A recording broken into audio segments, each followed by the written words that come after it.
జనపనార మా ఊర్లోని ఈ కర్రల నుంచే నార రిలీజ్ అవుద్ది. వీటిల్లో కొన్ని ఊర్లో గోములు అంటారు, మా ఊరి సైడ్ జనువులు అంటారు. ఇలా తీసి ఎండాక ఇలాగ గూడుగా పెట్టుతారనమాట. పెట్టాక చెరువులో తెప్పలాగా వేస్తారు. చూడండి, అవి బాగా ఊరి ఒక 14 రోజులు ఊరిన తర్వాత ఇలాగా తెప్పలో నుంచి ఒక్కొక్క కట్టగా తీసి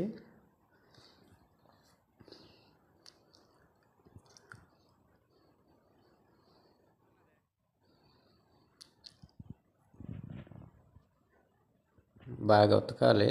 అట్లే మొన్ను గట్ట లేకుండా నీట్గా.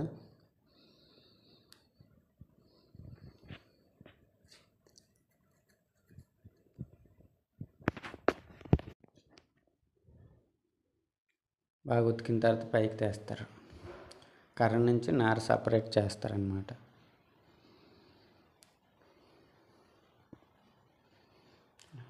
కర్ర నుండి నార సపరేట్ అవుతుంది.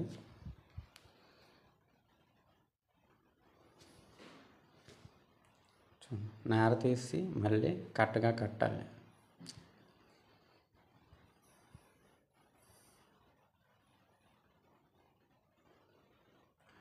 కట్టగా కట్టి మళ్ళీ పెద్ద మోపు కింద కట్టేసి 3 రోజులు ఊర పెడతారు. ఆ నారని ఊర పెట్టిన తర్వాత ఇదిగోండి అలాగా ఉతుకుతారనమాట. బాగా ఉతికిన తర్వాత అందులో ఉన్న మన్ను అంతా పోద్ది బయటికి.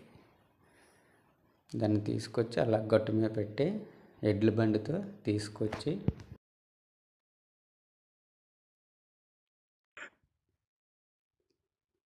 ఎడ్ల బండితో తీసుకొచ్చి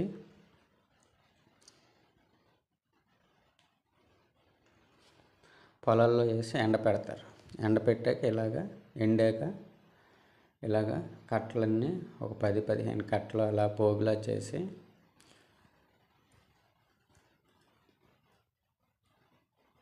చూడండి.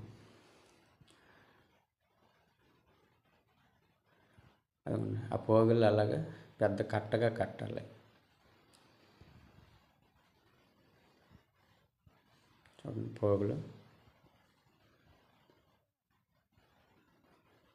అంతే కట్టగా కడితే అమ్మడానికి రెడీగా ఉంటుంది అన్నమాట. మా పక్క పుట్టులు లెక్కేస్తారు. కొంచాలు పుట్లు, కొంతమంది కేజీ లెక్కిస్తారు.